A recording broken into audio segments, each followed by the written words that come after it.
sababu 5 zinazofanya muhogo kuchubuka wakati unapokuwa unafanya faragha. Ni muhimu sana kutambua kwamba kuna wanaume wanapokuwa wanafanya faragha hukumbana na hii changamoto ya muhogo kuchubuka, hali ambayo inapelekea wengine kukosa hamu ya kuendelea kufanya faragha. Kwa hiyo nimeweza kusogezea sababu 5 ambazo zinapelekea muhogo kuchubuka wakati wa kufanya faragha. Sababu ya kwanza kabisa ni sababu ya changamoto ya maradhi. Mfano, mtu anaumwa kisukari au ana changamoto ya ngozi. Hii ni mojawapo ya sababu ambayo inaweza kapelekea muhogo kuchubuka wakati unapokuwa unafanya faragha, kwa sababu tunafahamu kwamba haya magonjwa ni magonjwa ambayo huwa yanapelekea mwili kuwa dhoofu. Kwa hiyo hali hiyo hupelekea kupata au hali hiyo inaweza kapelekea njia mojawapo ya kupata au njia rahisi ya kuweza kupata michubuko wakati unapokuwa unafanya faragha. Kwa hiyo pia ni mojawapo ya sababu ambayo inaweza kapelekea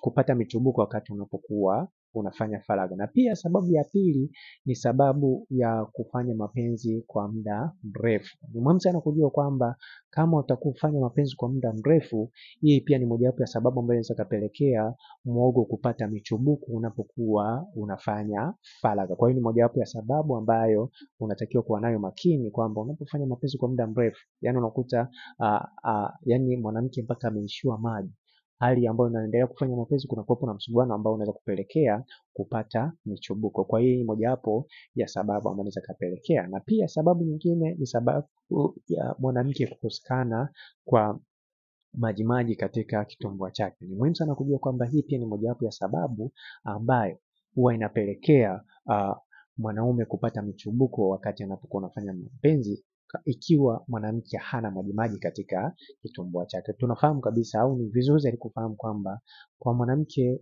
anapokuwa hana majimaji, kitumbua chake kinakuwa kikavu. Kwa hiyo hali hiyo inapelekea mwanaume yoyote yani au anapata michubuko wakati anapokuwa anafanya faragha, hali ambayo inapelekea kupata michubuko mikali anapokuwa anafanya faragha. Kwa hiyo pia ni mojawapo ya sababu. Na pia sababu nyingine ni wasiwasi na mashaka unapokuwa mnafanya faragha, ikiwa mwanaume yupo katika hali hiyo. Unajua, mwanaume akiwa ana hali ya kuwa na mashaka na wasiwasi, inakuwa ni ngumu sana kuweza kumwandaa mwanamke, hali ambayo anakuwa na pampu kama anaparua.